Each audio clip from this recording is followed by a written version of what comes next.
The Oracle Network. Look deeper. I have to be careful because he likes to trip people, and now he doesn't have a jingle. You're silent. Let's go. Oh my god. What's that? Something to chew on. Oh, bye. Oh my god, that's hilarious.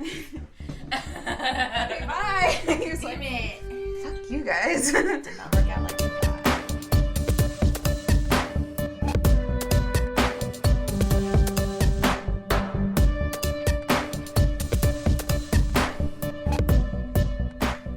Hey guys. Hey guys, welcome. I'm Abby. And I'm Shauna. And this is Anxious. And Afraid. We're a podcast. Where we talk about things About crime and horrible things. yep. We don't just limit ourselves to crime. Not at all. We are a variety. We're a variety show. I was gonna say that too, but I was like, no. There's a talent portion at the end every week. That's us. Yep. Welcome if you're new. We thought we were going to have a co-host today or a podcast mascot, Roscoe, but he ditched. He ditched us the second we started, so I guess not. That's not as cool as I thought he was. I know. I thought we were going to have a really chill time with the dog, and he was like, no, we gave him a new toy, and he was like, I'm actually going to enjoy this away from you. So funny. Yeah. All right, so we're back. And what made you anxious this week? Well, I would say, yeah. So Roscoe, we're trying to exercise him a lot lately because his doggy best friend, had to get spayed, and so she's like, he can't see her for a couple of weeks, and he sees her every week, multiple times usually. Aww. And so we're trying to like tire him out every day so he doesn't really like realize it, hopefully. Yeah, like miss her a little bit. Yeah, so I started taking him on walks, which I haven't been doing because I've been scared to do that because he gets hyper, but we've been watching The Dog Whisperer, and so I learned some tips and tricks. And they've been working. And so we went to the park, and we were having a great time. There's no one there, and we were walking. And then I got bold, and I was like, I'm going to start running. And so I jogged around the park, and that felt really good. And I was like, wow, this feels good. I'm going to start all out running now. And I had This Is America on. Oh my god. Childish Gambino came on, and I was like, perfect. And so I just started like fucking booking it. And then my phone flies out of my pocket. Oh no. And I weirdly stopped, and I fucked up my hip really bad. I instantly pulled a muscle really bad in my hip. And so now Then I just tried to nonchalantly limp it off and do awkward stretches at the park bench. Oh my god. Then just sadly limped home. So I guess when you're almost 30, you can't just run whenever you want. I was gonna say we're getting old now, and we're not we're getting a little bit more fragile. Yeah, you can't just run. Oh my gosh. I had even walked a while, so I was like, I'm good and warmed up. Nope. Oh my gosh, what a series of hilarious events and thought processes. I'm sorry, but it's hilarious. We all have that moment where we're like, wow, I did it for once and it feels great. Yeah. I'm going to do this. And then you never do. And then I fucked it up really bad. Oh, is it better now? No, I've been limping around. Oh, poor girl. It's really I'm so bad. Sorry. Oh, God, I would. I'm such an idiot. Here he is. Did he all come back? of a sudden. He came back and instantly knocked shit off of the He's shelf. wagging his big tail. Yep. Oh, but he's instantly on the bed? Yep, he's laying down. He's destroying the toy we got him as Good planned. boy. Okay, he was like, oh, they probably wanted me to hang out with them. Yeah, he heard us talking about him. He's like, that was kind of rude. He's not very wise yet. No. He's much like a child where they're very honest and they will just eviscerate you and have no qualms about it. Right. You're like, brutal. Cool. Oh my god, hilarious. My feelings don't matter. Well, Shauna, what made you anxious this week? Or afraid? Oh, I have options here. Yeah. Well, it was actually just last night. I decided to get really bold. And because I don't remember when I got it, but I have a third ear piercing on my right ear, and I still had like the stupid, ugly kind of just basic steel looking ring with a ball in it, and I hated it for years. Didn't I go with you to get that one? Pretty sure. Is that when we got our noses done? Well, no, because that's when I got my ears double pierced. Oh, okay. So I don't remember. I know I got my jewelry changed, and I feel like you did something while we were there. Oh, I probably took advantages of just being there, and I was like, give me one more. You're like, put another hole in me. I want to be cool. Yeah. Anyway, so I've had that on for years, and I decided, I was like, you know what? I can just do this. There's probably a YouTube video showing me how. Oh, God. And I was like, I want it out of my ear. Mm-hmm. And so it pretty much just says to like tear it apart at the ball, and it'll like snap open, and then you just rotate it out. And I spent maybe like 10-15 minutes thinking I was gonna rip my ear out. It was freaking me out because I was using like my tweezers. Oh, God. I can't use my hands. My hands are sweaty. I can't do anything. Right. And so I was using like tools to like pull at it. God. And I was like, I'm going to rip this out of my ear. I would slip, but I didn't. stab myself in the head. I didn't. I got it out successfully, and now there's a cute earring in it. So. Yay! I feel like a new woman. Wow. Wait, let me see. Oh no, you have head. I'll look later. Oh wait, no, she's showing me. Ooh, that is cute. Cute. You're so trendy with all your ear piercings. Oh my gosh, thanks. Mine are all grown in. I don't have any now. Oh, sad. Yeah. I need bougie metals or my ears get pissed, and I don't have time for that. You know, I used to not be that way, and now my ears are so sensitive, and I have to have real metal. Have always been super sensitive, and I'm like, this isn't worth it. Yeah, it's really irritating. Like, ears can really be irritated. Yeah, they get really weird. Every time we wear earrings, they would get super red and swollen. Hot. And, yeah, big. Same. Gross. Weird. Anyways, so I thought I was going to rip my ear out, but then in the end, it worked out. Yay! Happy ending there. I'm so happy for you Thank that you have a y'all. full ear. You didn't Mike Tyson yourself or something. My ear is safe. It's good. Cool.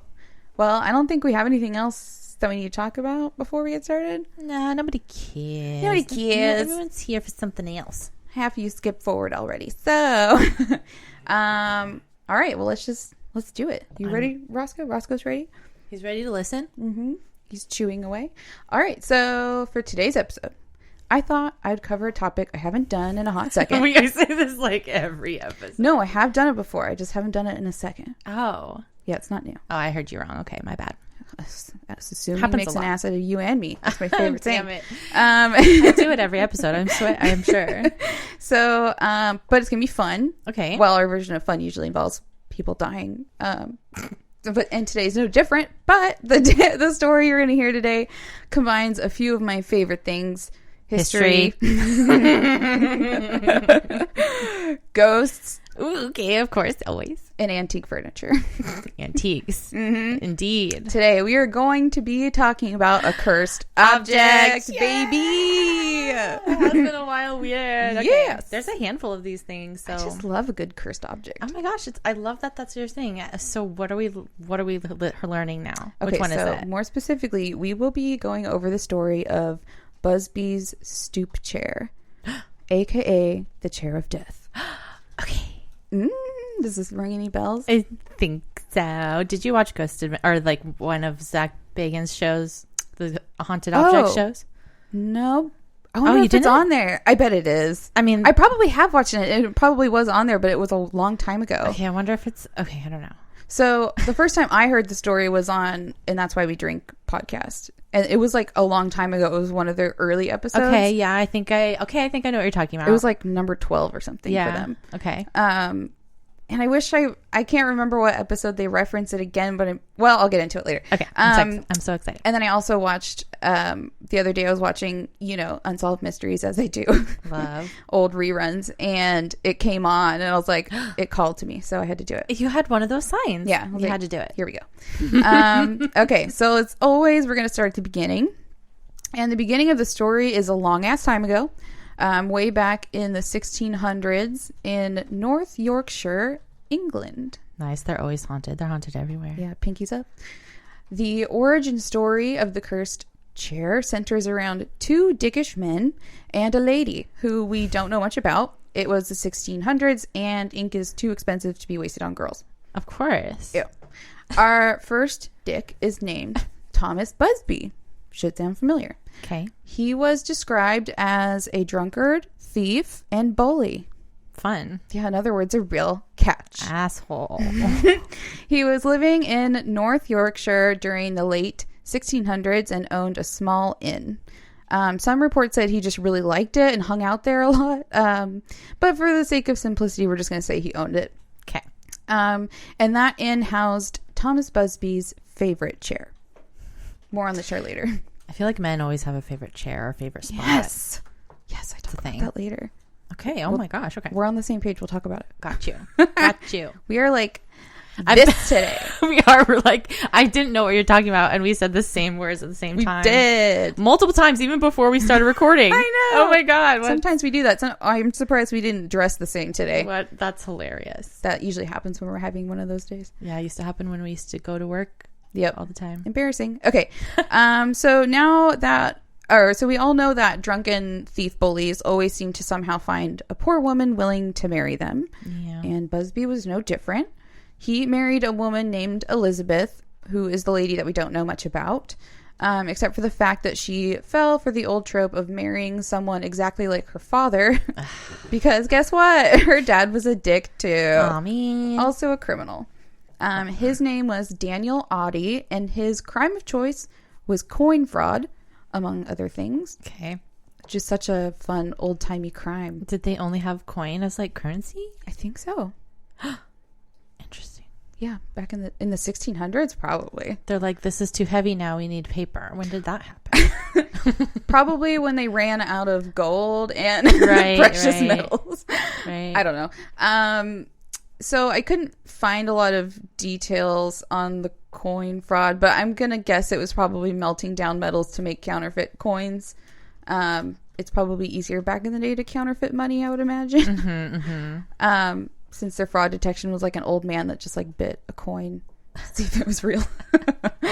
There was also a crime called coin clipping, which is where you shave off thin layers of the coin.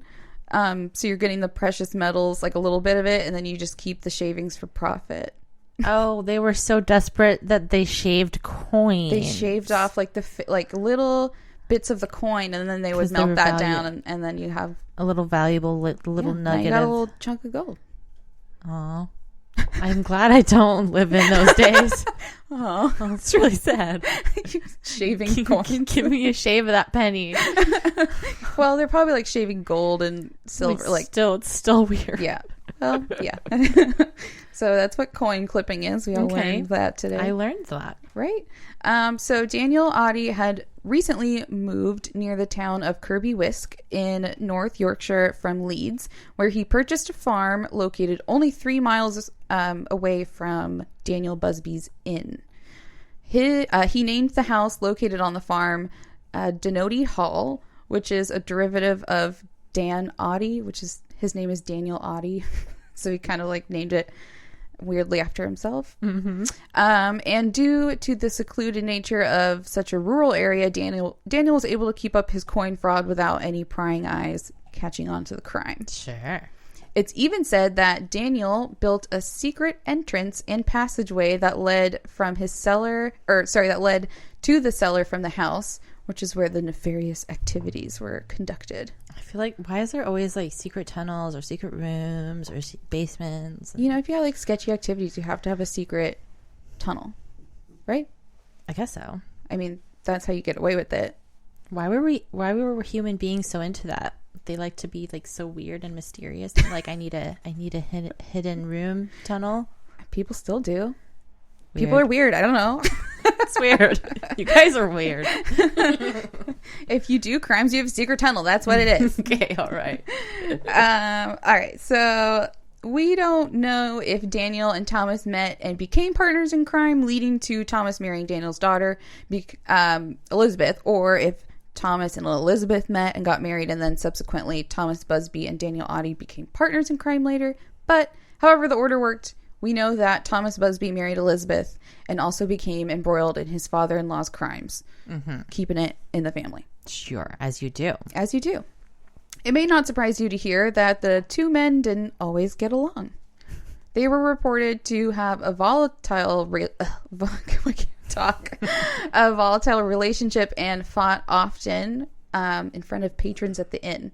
So people knew that they had some bad blood. Scandalous. Ooh. Busby in particular was said to have had a nasty temper, especially when drunk, which was often. And Daniel Audie was frequently on the receiving end of it. Elizabeth, too, I would imagine. But like I said, nobody cared to write about Elizabeth. Sad. She's just there. So the year is now 1702. 1702. 1702.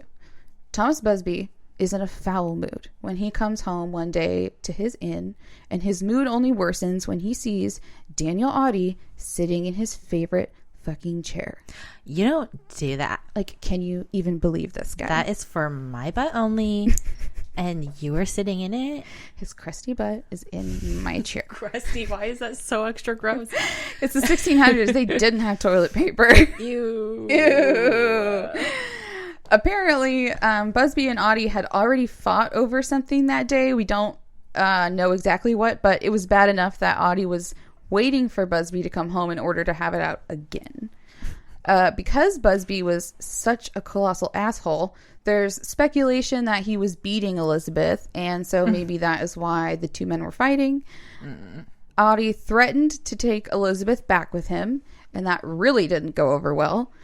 It was said that Busby basically kicked Audie out of his chair and then his inn with physical force. I assume Busby continued drinking and stewing over his recent fight with Audie while sitting in his precious chair, which was just an ordinary looking chair, by the way. It's just like a brown, wooden, spindly chair. Is there like a cushion on it? No. Oh, so it's hard. It's just a wooden chair. It has like kind of, from what I saw, like a butt, like indent, I guess. Sure. They didn't have lazy boys. No, that wasn't a wooden recliner. It was just a chair. Although I don't know what people found special in the 16 or 1700s. Especially like if they made it custom made thing. You know, back in the day they made things with wood. Yeah, maybe chairs were like a normal thing to covet. I don't know.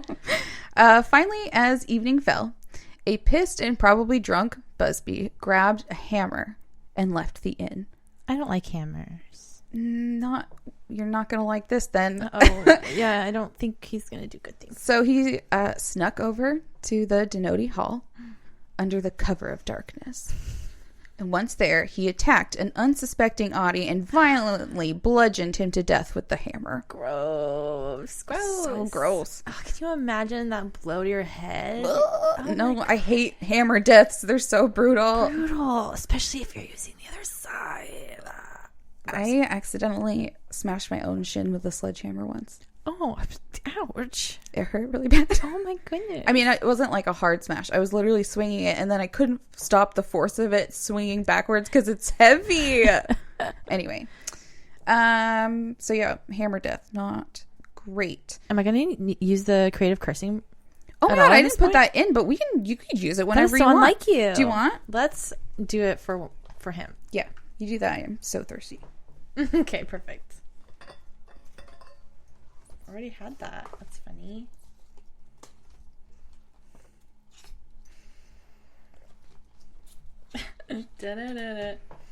Oh no. Queef donkey. I think we've done that one before. Have we? I feel like that. What about queef shitlord? Okay, that's actually appropriate. Shitlord, queef shitlord. Yeah. Shitlord's very old timey sounding. What a dumb queef. Shitlord. Okay, so he murders his father-in-law and then he drags the body into the nearby woods where he hides the body. Unfortunately for Busby, the absence of Audie did not go unnoticed, and the locals quickly organized a search to locate the missing man. When the bludgeoned body of Daniel Audie was discovered in the nearby woods, town officials immediately arrested Busby at his inn for obvious reasons. Who else would have been? Right. After all, he was the only guy seen violently arguing with Audie mere hours Constantly. before his death. Jesus. So Busby was charged with murder, and his trial was held at the York assizes, I think is how you says it. Says it? In the summer of 1702. Unsurprisingly, Busby was found guilty of the crime and sentenced to death. But it's the early 1700s, which meant simply killing someone wasn't good or entertaining enough for the bloodthirsty people of the time. So his sentence was as follows. Ew. Okay. His punishment was to be gibbeted, i.e. hung from a gibbet, his body dipped in tar, and his remains displayed on a stoop or a post attached to the gibbet in full view of his inn. So basically, they were going to hang him to death and display his hanging corpse in a person-shaped iron cage while dipping his body in tar. This was done to slow down decomp, and the body was displayed on the crossroads as a warning to other criminals. Oh, savage. Metal as fuck. We are fucked up humans. Why tar? Ew. And that's So been a gross. thing. That's a thing. It's a total thing. Can you imagine? I'm so disturbed. I mean, he wasn't alive when he got dipped in tar, which still people definitely did that to people while they were alive. But that's true. That's yeah. It's so extra gross. But they just wanted his body not to rot so that they could just display it for longer. But still, what a Which is so gross. savage. In one of those like metal cages. Do you know what I'm talking about? I think so. You'll recognize them when you see it. It's There's a horrifying. picture. Oh yeah. God. Just hanging. It's like when you see like the prisoners in the metal cages and they're just hanging up high. It's like that. Kind of like in Hocus Pocus, the teenagers Yes. were in those cages. Yes. Got it. Kind of like that. Okay. Hocus Fucked Pocus. Great movie. Great reference. Yeah, pretty terrible.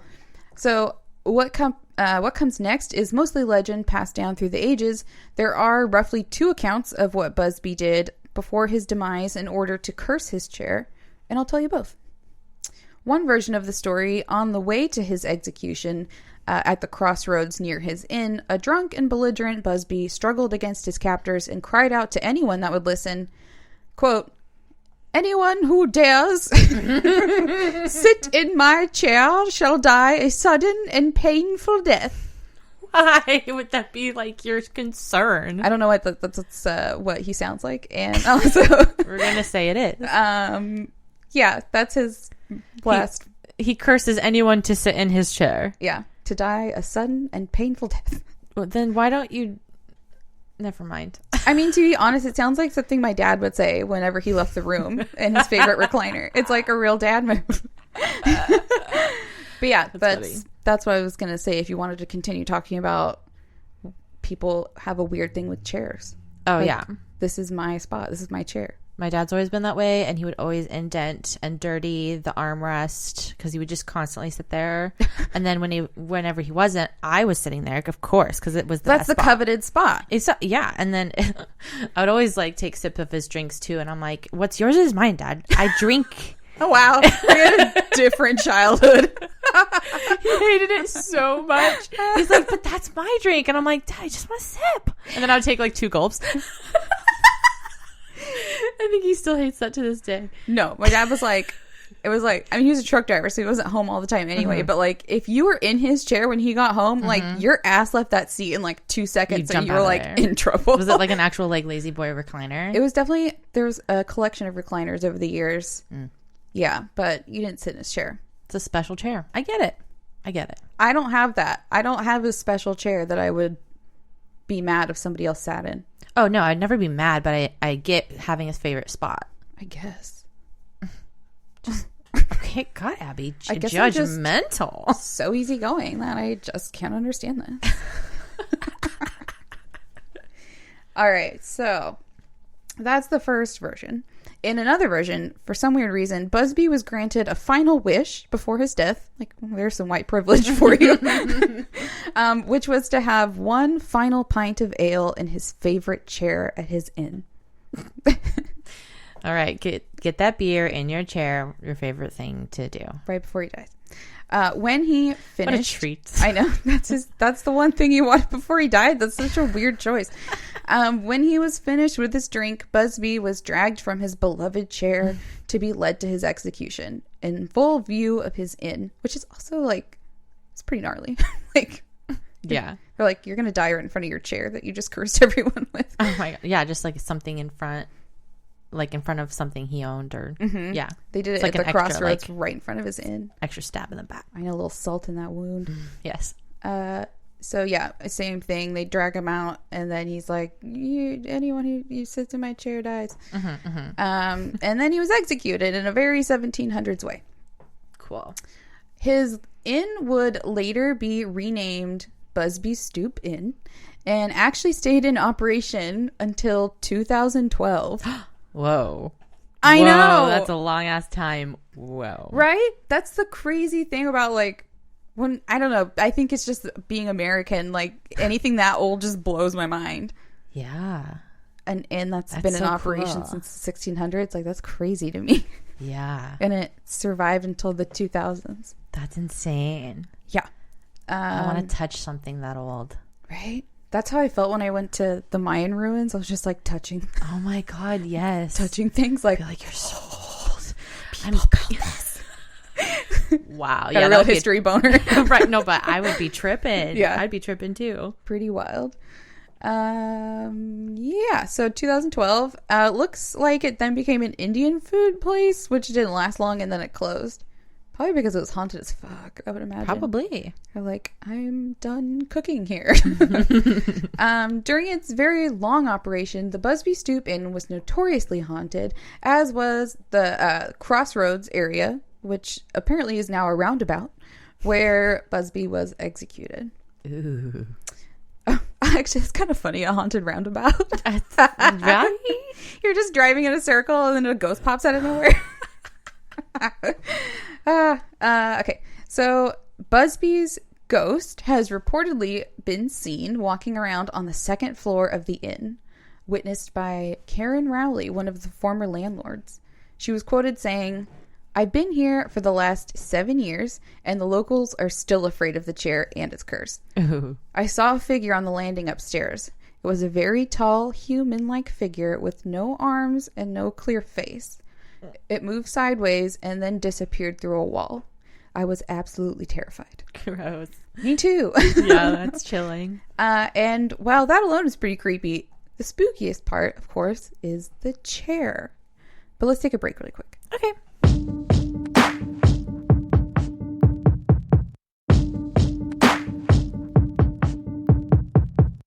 Apparently, Busby did a good job cursing his chair because it has reportedly claimed many lives, with one report saying as many as 60 victims who died shortly or at least within a suspicious amount of time after sitting in the chair. Creepy. The first reported victim of the chair was a chimney sweep in 1894. He and a friend were having drinks together at the bar inside the inn, and the unaware chimney sweep sat down in Busby's chair. Later that night, the chimney sweep stumbled from the inn, and being completely inebriated, he just laid down on the side of the road to sleep it off. Okay. His body was found the next day, hanging by his neck from a post next to the gibbet where Busby was slain. That's weird. Was he suicidal? His death was initially ruled a suicide. But was he really? So ultimately, years later, a deathbed confession from the chimney sweep's friend would reveal that he had actually murdered the poor man. Why? While he slept on the side of the road, and then he robbed them, stealing a measly 2 pence. Oh, come on, man. 2 pence. Come on. Just 2 of those pences. It's rude. But the rumors of the curse were already in full gear. Because, this confession didn't come until later, so everyone assumed that this one was, the chair killed him. Mm-hmm. Okay. So, yeah, it really got into full gear at that point. Got you. So, the chair became notorious, and people loved to dare each other to sit in it. But few actually did. Some poor soul sat in it without knowing its history. Yeah, not everyone can know about it. I know. I couldn't see any pictures of it, in the actual inn. Maybe if I look further. But, so I don't know if there was a sign up or, there had to have been something. indicating that it was the chair. I bet they had a sign. Would they warn people? Yeah, I think they would. But people don't read signs. True. So, you know, I mean, I don't know. It's just weird that people could just, so many of them unknowingly sit down in this like cursed chair with no one told. Well, why would they? I wonder why they would leave it where it was. Why not put it away or? Scared of it? Yeah. They were scared of it, probably. So then why wouldn't you get rid of it or store it away or put it somewhere else? Well, we'll get to that. Okay. Okay. I'm just asking all my questions. So, let's see. Would you guess that most of the people who sat in it were men? Yes. Let's talk about some of them. The chair became particularly notorious during World War II, when airmen from the nearby Royal Air Force Base would regularly come to the inn for drinks, and of course they all had a lot of fun trying to get each other to tempt fate. It was said that many of the men who dared to sit their derriere in Busby's chair never returned from their bombing missions in Germany. Oh my god. I mean, it could just be the whole war thing, but spooky. And toxic masculinity. In 1967, a group of Royal Air Force pilots were blowing off some steam, at the end of their day, and they were all enjoying some drinks at the inn. Two particularly drunk pilots kept daring each other to sit in the chair until finally both of them did. Probably not at the same time. Probably not. Maybe sitting in each other's laps. That'd be cute. It's probably a smallish chair. Do you think it would count if they were sitting in each other's laps? Like, would the guy sitting on the lap, would that count? Probably not, but maybe. Because he's technically sitting upon the chair. And, like, a human body can be a conductor of energy of curses. Ooh. Am I not a genius? Well, let's find out. So they leave the inn together, and they get in their car to drive back to the airbase. However, they sadly would never make it back. Oh my god, correct. On their way home, one of the men lost control of the vehicle, probably the guy sitting on the bottom of the lap situation, and sent the car flying off the road and into a tree. Oh. Both men died on the way to the hospital. Oh. That's really sad. From that moment on. But also they were drinking and driving. Don't do that. Just point that out. That's also true. That's also true. And it happened like immediately after the chair. That's crazy. Right, just right after. So from that moment on, Busby's chair became known as the Chair of Death. An airman who was stationed at the base near the inn was a member of the RAF band. So the Royal Air Force Band. It's just so cute. And they would play functions in town. I don't know what instrument he played. Maybe trombone. Maybe the saxophone's pretty sexy. Ooh, saxophone's a sexy instrument to play. It worked for Bill Clinton. It works. Oh, he played. Okay, yeah, I knew that. Yeah, Weird. that's like a history moment. Oh, interesting. Saxophone. Oh, what is that called? A Freudian. Yeah, Freudian slip. Yeah. So anyway, this RAF band, they like to play their little band gigs in town. So they're traveling there by truck, and on the way back from town, they pass a couple of airmen walking alongside the road after a night out. The men in the truck picked up the two airmen and offered to give them a ride back to the base. As they continued their journey back to the base, one of the airmen said he really needed the Wiz Palace, so they stopped at the Busby Inn for a quick tinkle. A drinkle and a tinkle. Well, the driver of the truck unknowingly sat in the cursed chair while waiting for the guy to be done peeing. Oh, he was the one who got done first. I mean, the saxophone player. So they didn't say why, but for some reason this airman was he was taking forever in the bathroom. We don't know if there's maybe a line or like a number 2 situation going on. But the driver of the truck finally got fed up waiting and he just ditched him. He left. What? I know. I would check on my friend. Like, are you okay? He's not his friend. He just picked this guy up on the side of the road. I guess they both are at the base together. I don't know if they know each other, but I see. Okay. He's like, ugh, this guy's taking forever. Bye. No communication there. Yeah, communication is key. The airman eventually, or the airman, the one guy that was peeing, the airman, he eventually came out of the bathroom and realized he had been left behind, and he was pissed. that he was going to have to walk his ass all the way back to the base. So after walking all the way back, he was so pissed that he immediately hunted down the driver of the truck, picked up a brick, and smashed it in his head, killing him. Oh, another smashy head of a blunt object. That's brutal. Yucky. All over. I mean, like, he did get driven further than he would have made it on his own. So technically, he still had he's very rude. Does he owe anything to you? Like, come on now. Come on. I mean, if you had to rude, take a number 2, you should have given a heads up. There should have been communication. Communication is There was a communication breakdown here, and that's what happened. So, yeah, that poor guy died too. So let's see. Here's another one. There was a number of cyclists and motorcyclists who sat in the chair while taking a break from their trip and also died shortly after on the road. A hitchhiker spent 2 nights at the inn and sat in the chair. He died 2 days later after being hit by a car. Wow, all so fast. Yeah. A roofer sat in the chair during his break at the inn and fell through the roof he was working on after the whole thing collapsed. Oh, man. A local man in his early 30s who really should have known better, being a local, planted his booty in the chair and died of a massive heart attack the following evening. A guy in his 30s died of a heart attack? Yeah. Oh, no. Sad. Another one that seems unfair was a poor lady who was just a cleaning lady, and she was just minding her own business and mopping the floor around the chair, but then she stumbled and she bumped into it, and she died of a malignant brain tumor. She didn't even sit in it, but she touched it. She just bumped into it. It's very sensitive. It's a sensitive chair. It's a very sensitive chair. It's very like Final Destination-y. Yeah, it's wild. Yeah, because like all the different ways everyone dies, but they all die. It's kind of like all like road traffic incidences, like Final Destination falling. made me so scared to drive. I mean, we're all terrified to Log trucks. drive in behind a log truck. I think all of us have that fear naturally. Even if you didn't even watch that movie, you know about it. You know about it. We're all going to be impaled by a log. By a log through your face, and that's how you die. Or a chest. Yeah, that's how we're all going. Yeah. We all know it.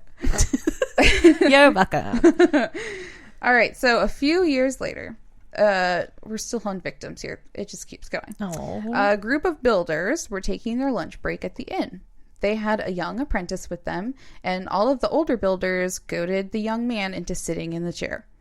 The young builder was eager to prove himself and willingly sat down in the chair. After the men finished their lunch, they left the inn and traveled back to their work site nearby. Later that day, the young laborer fell through the roof of the building they were working on and landed on the concrete floor below, and he died. Can you imagine, like, you're falling into your last thought is like, oh my God, it fucking did it. The chair! Like, how weird that it happened. Not even day. Hours? Just hours later, yeah. That's insane.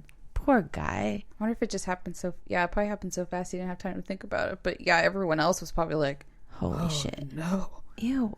We like dared that kid to do it. Yeah, how do you feel now, man? Are you feeling manly now? You feel good? Feeling good. Let's see. So, after hearing the sad news and witnessing the boy sit in the chair himself, the owner of the inn at the time, Tony Earnshaw, decided he had had enough, and he moved the chair downstairs into the basement.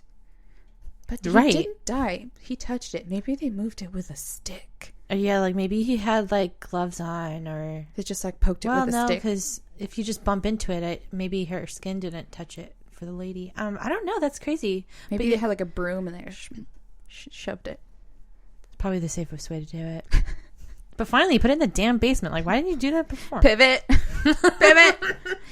Well, it was an attraction. Like, people were coming to see it. Okay, so yeah, they were like wanting the business. They're making money off of it, probably. True, but like at the expense of some fucking people's lives. Right. Obviously, this guy couldn't handle it. He was like, I feel gross. Yeah, after a while, you're like, oh, shit. I'm enabling this. I'm letting it happen. Yeah, so he moves it downstairs into the basement. However, even after moving the chair into the basement, the cursed seat would claim another victim. A delivery man from the brewery happened to see it downstairs while he was chatting with Earnshaw and commented that the chair looked much too comfortable to be kept down here in the basement before quickly sitting down in it, much to Earnshaw's horror. The delivery driver left on his merry way, and less than an hour later, after sitting in the chair, his delivery truck inexplicably veered off the road and crashed. He was killed instantly. Get out of town right now, far away. I will not. The distance. I need to get gas. That's insane. Yeah. So, that was the final straw for Tony Earnshaw. Well, that, and also a vicar came in and declared the chair to be evil. So, very official. This like a what is a vicar? Is that Catholic? I have no idea. Probably. Probably wrong. I don't know. So Michael's. Yeah, I see his hand moving. He knows. He's on it. He's probably secretly Catholic. Also, I can't help thinking, like, this delivery driver, like, why mention the chair? Like, why did that intrigue you so much? Like, and why did you say it looked comfortable? It's a wooden chair. I know, that's my thought. I was like, what chairs have you been sitting Like, why in? are you offended it's in the basement? Why do you care? What does he sit on the ground? Maybe normally? it called for him. I don't know. That's so weird, though. I know, this dusty old chair, and he's like, oh. Oh my gosh. His hair blows. Sits down. Did you find it, Michael? Oh, yeah. So the Catholic Church has vicars. So do Eastern Orthodox churches. Okay. Anglicanism. Sure. A vicar is just a representative, deputy, or substitute, or agent of. Agent. Whatever church. Agent of the Lord. Yeah, the Pope is the vicar of Christ. Oh. Okay. Well, it probably wasn't that one. But a vicar did come in and say, this chair be evil. Okay, I get you. Yeah, and so he's like, well, Learning that's things. it. Got to get it out of here. Mm-hmm. So even though the chair was a popular tourist attraction and likely brought in a lot of business, he decided to donate it to the Tiny Thirsk Museum in 1978 with specific instructions not to allow anyone to sit in it, 0 exceptions. No sitting in this thing. The penalty of it, like, could literally be death, is what he's telling them. I wonder if they were also afraid to destroy it. Right? That is scary. Yeah. Because, like, You also want to do it properly. how do you Sometimes. destroy a cursed object? You have to throw it into a volcano, I think, with a virgin. Or I think you might have to bury it. I don't No, know. burying it with Or fire it. If you burn it. You burn it. volcano. Oh. Yeah, the fires of Mount Doom. Yeah. Only those are hot enough to destroy something so evil. I don't know where Mount Doom is, though, in relative. Mordor. Well, Nice. obviously. One doesn't simply walk there. Nice. Oh, so many people are cheering for you right now. That like that. I did it. Yay. Okay. Yeah. So, but some people are stupid, and Some. All of us are stupid. yeah, that's true. Some are worse than others, though, and they And- continue to try and tempt fate. Damn it! Stop it. Why are you doing that? I don't know. People are dumb. Cooper Harding, a manager of the Tiny Thirsk Museum, said, quote, "We have a duty to respect our benefactors' wishes. Over the years, I have been requested many times to allow visitors to sit in Busby's chair. In 2004, a Japanese film crew got so upset when I refused them permission to sit in the chair, they complained to the head of legal services at County Hall in North Allerton and later inquired what penalty they would incur if they disobeyed our rules. They were told the penalty is death." He said, "We could have made a lot of money for the museum if we had let visitors sit in the chair, but a promise is a promise." What is that film crew like? They literally threatened legal action, I think, because they weren't allowed to sit in this chair. What a bunch of crybabies. Yo, I'm gonna sue you then. Let me sit in it. I want your chair. I want it die in a cool way. It'll get me so many views. This will go viral. Although this is early 2004. Was viral a thing yet? I mean, maybe YouTube was just coming out, but there wasn't YouTubers. Shiz. I love that one. Shiz. Let's get some shows. Shiz. Wow, we're aging ourselves. I'm just trying to think of like the first viral video I can remember. That and like the Charlie the Unicorn. Oh yeah. That like I remember the just think about it makes me laugh. But I remember the gummy bear, like just like I'm a gummy bear, and then it gets snatched by like a bear trap, and then it goes. And why I think it's so funny, I don't know. I don't know that video. Oh my God, I'll show you. It's I know so the funny. unicorn one. I think it's just because it's so fast and it's just like la-laing, as I say, like around like I'm a gummy bear, like, I'm a gummy bear. I probably have seen it. You probably recognize it. During that time, I had dial-up internet, so Yeah, it was hard for you to transition. we did wait a good 25 minutes for the Charlie the Unicorn to load. We got probably like 5 minutes of it. And Probably buffering the whole time. yeah, it was really bad. But we still laughed a lot because we wanted to be part of it. Yeah. Living in the country. So, yes. So, people are still trying to sit in this fucking chair for whatever reason. Stupid. Stop it. They're still trying. Apparently, an American tried unsuccessfully to purchase the chair for $1 million from the museum, but still no dice. It's worth more than that. $1 million. In order to make it nearly impossible for anyone to sit in it, the museum mounted the chair on the white plaster wall in the small, cramped corner of the tiny room 5 feet off the ground. Nice. Okay, I remember this. Yeah. So I wouldn't want to be the Hang person it that up. had to put it up there. Right? You still have to touch it to put it up there. Probably brooms again. Those like trash grabbers. That's what I would do. Yeah, sure. So I watched some videos of this little museum, and it is so tiny, and it looks like more like an antique shop than a museum. Okay. It's very small, and it's like cramped and full of like artifacts everywhere. And then Like there's very cluttered. yeah, very cluttered. And then there's just this wooden chair mounted 5 feet up off the ground in this tiny cramped corner. It just looks so weird and out of place. Yeah. It's very strange. I'll just show you pictures later. Okay. So in this little low budget documentary I watched called The Chair of Death, Busby Stoop, they do an interview with the volunteer who was working at the museum named Suzanne, and they just have her sitting awkwardly by herself at this table with the chair like looming behind her shoulder, which I found to be kind of funny. It was like the chair was part of it. He was just like hanging out right behind her. Suzanne said that she wasn't a superstitious person and didn't believe the chair to be haunted. At least she had never experienced anything in its presence. Sure. That being said, she said she still wouldn't sit in it. So there you go.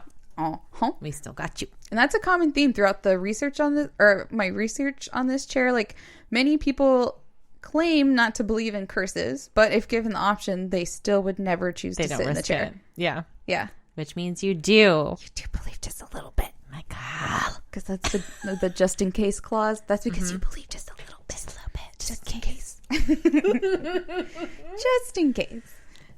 During the airing of the Unsolved Mysteries episode I watched on this case, the current owner of the Busby Stoop Inn was named Rolly Barnes. Rolly. That's such a cute name. That's an adorable innkeeper name. That's cute. Rolly Barnes. He said before he became the owner, he didn't believe in curses, but now he has mixed feelings after hearing some of the stories about the chair and certainly would not sit in it. Peter Hatch, a retired coroner from North Yorkshire. It's not Shire. That's I the American know. way. The American way, I like have to retrain myself because I want to say Shire. Yeah. And it's hard to say either way. Yorkshire said that the only way you could get him to sit in the chair is if his doctor told him he only had 12 hours left to live. Okay. All right. The president of the Thirsk Museum, Dr. Peter Wyan, said, "I'm not a superstitious man, but I wouldn't sit in it." But there is a contradiction to the validity of the chair hanging in the museum. During the interview with Suzanne, she states that the chair behind her could not possibly be the original because it is too modern. An assertion supported by Dr. Adam Bowett, a renowned and highly respected furniture historian. Nice. What a specific job to Didn't know have. that was a thing. Antiques Roadshow. Oh my That's how he God. works. You're so right. I immediately saw the picture of the guy on the website and I was like, he is Antiques Roadshow. He is Antiques Roadshow. When you have that job title, that's where you work. You Yeah, have pretty like much. a little tweed jacket, and he had a mustache and glasses. Adorable. It's Yep. exactly what, and a sweater vest. Exactly what you would expect. Can't they just test the wood on how old it is, like carbon dating or whatever? Well, And risk death? yeah, true. True that. Do you want to shave a little piece off? Coin shaving or whatever it was. Coin clipping. Chair clipping.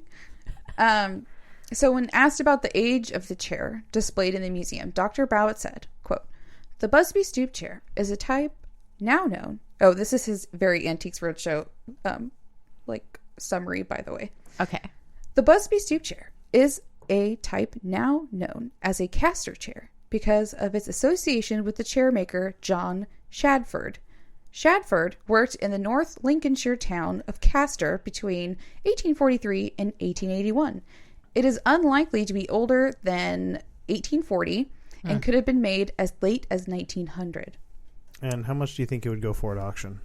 He's like, seriously asking. I was going to try and come up with a price really quick. How much would this chair go for? I'm going to say, respectively, you could get $50 for it. Yeah, it's pretty evil. It's pretty evil. I don't know. Actually, does evil increase the price? Somebody did want it for $1 quite million. unique. I was going to say something more like 10,000. You're probably right. We'll say a conservative 15. For the right seller, which is an evil person. Yeah, it's priceless. Evil rich person. I just remember like the Rockstar episodes of Antique Roadshow when somebody's shit would be worth like $500,000 and it would just be like on the commercials and you'd just be waiting for it. I'd be like, ooh, here it comes. Here comes that old painting everyone keeps talking about. I think they had like a Titanic thing on there once too. Ooh. It was worth a lot of money. Oh, I bet. You would have liked that episode. Of course I would. I watched Antique Roadshow a lot, actually. I know Sounds like you do. I know that's a huge surprise. That's me. So, Dr. Bowett also concluded that the spindles had been machine turned rather than hand turned with a pole lathe, which is how the spindles would have been made during Busby's lifetime. So, it was like too perfectly made. You know what I mean? It's too perfectly made. So that means the chair was made over a century after Busby's death. However, with that being said, Suzanne, the museum volunteer, states that while the chair they have couldn't possibly be old enough to be Thomas Busby's chair, many people have died after sitting in the chair that they have. So wrap your brain around that one. Wait. I don't know what to do with it. Wait, did you make sense? What's happening? She's saying like the chair behind her couldn't possibly be The Busby's chair, but that chair is a chair that people have sat in and died. If it's the chair that was in the bar and then was in the basement, it killed a bunch of people in the 70s. Still did that, so how do you explain that? How do you explain that? Is that just coincidence to you? I don't know what to do with that information. I'm confused by it. Yeah, no, it totally is. That's just interesting. I'm like, well, is it just the curse so powerful that the chair in the location of the favorite chair is the cursed chair? I don't know. Curses hopping chairs. Yeah. Curse was chair hopping. It's like the most dangerous game of musical chairs. Yeah. Ooh, musical chairs with a cursed chair. That would be scary. Oh, terrible. So I did hear a theory that maybe a similar chair was donated and the original was kept hidden somewhere so that nobody would ever be able to sit in it again. Okay. So like maybe he like got a chair that looked like the old one and donated it, but kept the old one and hid it somewhere so that the fake one's at the museum. And even if like maybe the museum breaks and somebody sits in it, then it won't be the actual cursed chair. Sure. I mean, that's a possibility. Maybe. Maybe. Could be. Or maybe it was a story created to make money a That long too, time ago. for sure. And enough people coincidentally died after sitting in it to make the story seem true. Or just make up those stories. I don't know though, like, how else would you explain, like, why would the landlord donate it to the museum if they could still be making money off of it though? Knowing that it was fake. That part doesn't make sense to me. Because if he knew the chair was a fake, Or if it was created as a fake a long ass time ago, and then he just now believes in the curse so much that he donated it. He manifested the curse. I don't onto know. It. I don't know. It's so weird to me. It is weird. Right? That's why we're here, and that's why you're telling it. And that's why we're here. And that's why we're anxious and afraid. I also saw a theory that the people more likely to sit in the seat were probably risk takers and therefore had a higher probability of premature death. Yeah, I can see that. Or it's just a cursed chair. It's the cursed chair. Whatever the answer is, you couldn't pay me to sit in it. Makes the most sense. No way. And that's the story of the famous Busby Stoop Chair. Very nice. And that's where it's still at that museum today. Like, oh, is it? And it's still open, I'm pretty sure. Ooh. I was reading TripAdvisor reviews. Oh my it gosh. got a lot of 5-star reviews. It's a great museum, apparently. Oh my gosh, it's still an attraction. People weren't even talking about the chair. They just thought the museum in general was very nice. I bet it is. We should go. We should go. I miss traveling, even though I never did it, but I want to. I miss the idea of being able to travel. Yes. England would be a fun trip. Yeah, it would. It'd be rainy, just like here. Yeah. Just like home. Pasty. Okay, well. All right. What are we doing now? Okay, I think we should say our city of the week. Who gave us the most downloads this week? What city? Well, it was Eugene. That's not a huge surprise because that's where we're located, and we have a lot of friends and family. But a close second, I think is important to point out because it probably is going to be Eugene a lot of the time. Is Hickory, North Carolina. Makes me want some barbecue or something. Yeah. Hickory. Hi, guys. Hey, guys. Thanks. Thanks for listening. If you're in Hickory and you just spat your coffee out, we see you. We are aware of you. Their social security number is and address and phone number. No, I'm kidding. I can't see who that actually is. No. And then shout outs. I thought it would be fun to shout out our friend Jessica and our friend Katie because they both recently started listening to the podcast. Mm-hmm. They let us know that they started, which is so sweet and it's so exciting. So thanks, guys. And I think one of them left a very nice review. Yeah, we think so. We're not positive who it was. If it was, yeah, we don't. Yeah, let us know. It was really nice. Did you want to read it? Is it the latest one? Yeah, it has to be. Yeah. Okay, so this is the review. I'm going to read it. The stories are always so good, and the hosts are awesome. Hearing them tell these stories and adding their commentary makes it such an enjoyable podcast, and they always make me laugh. Doesn't hurt that I know them too and are such good and funny people. Abby and Shauna, you guys are doing amazing. Oh, that's so sweet. That's so nice. So sweet.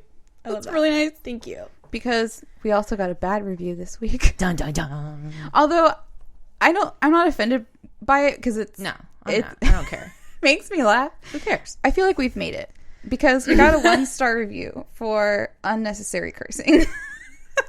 I'm sorry. I'm not. Our episodes are marked explicit, and if you don't know what explicit means, you can see your way out. We're adults here. We're adult women, and I like to curse. That's why we curse. Yeah. So. They said I can't even enjoy. I can't even enjoy a single episode because of the frequent unnecessary foul language. Oh my gosh. We're trolling. I don't think I fucking curse that much. I know when I was like, do we really though? Maybe like 1 or 2 times an episode? I was like, and no, you're like, I curse all the time. You're right. It just comes out of me and I don't realize it's a word like damn and shit. I'm just like, those aren't curse words, right? Those don't count. Those don't count. Count.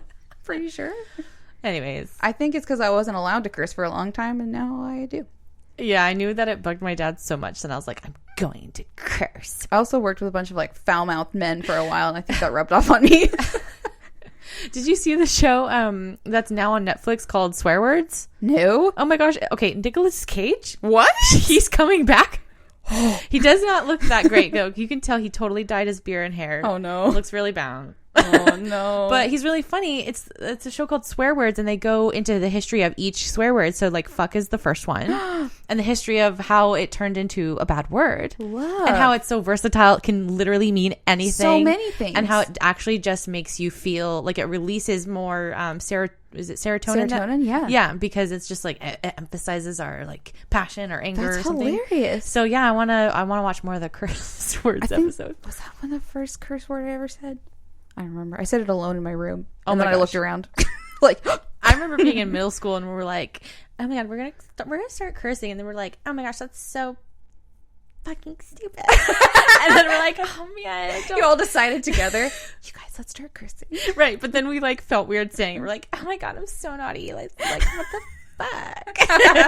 And they're like, "Oh my gosh, so stupid." Oh, funny.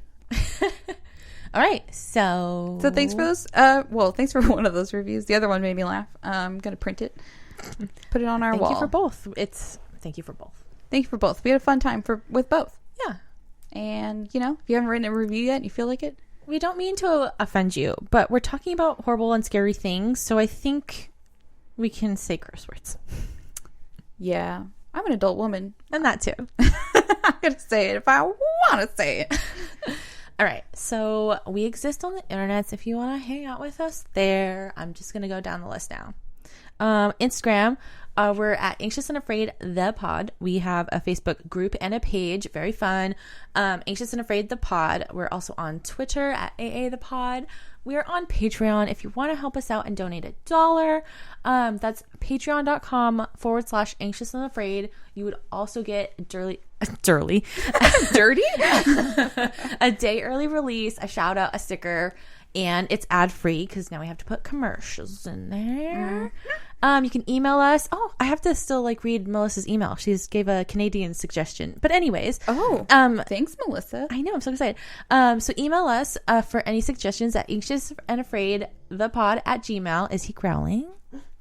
He's snoring. Yeah, you made a sleepy noise. He wants us to shut up snores so like he can He was go like, to sleep. he's like, Christ. Oh my gosh, I have one more. Shut up. Let's go. And we also have a website.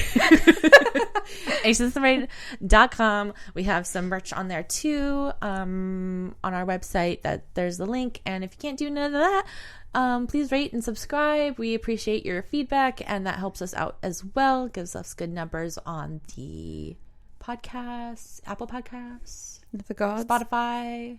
Do all the things that matters. Anyways,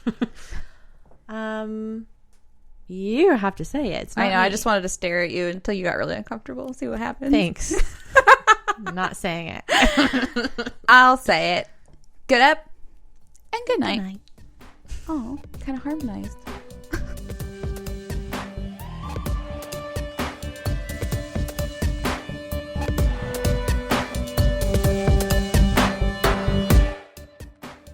I watched an episode of Unsolved Mysteries. I watched a documentary called The Chair of Death, Busby Stoop documentary. I went to wikipedia.com, thenorthernecho.co.uk, went to 4 blogs, Busby's Cursed Chair, Something Wicked, Seek's Ghost, The Cursed Busby's Chair, The Deathly Stoop Chair of Thomas Busby, and Speaker's Corner, The Busby Stoop Curse. Music is by Broke for Free, and we are edited by Michael. With the Oracle Network.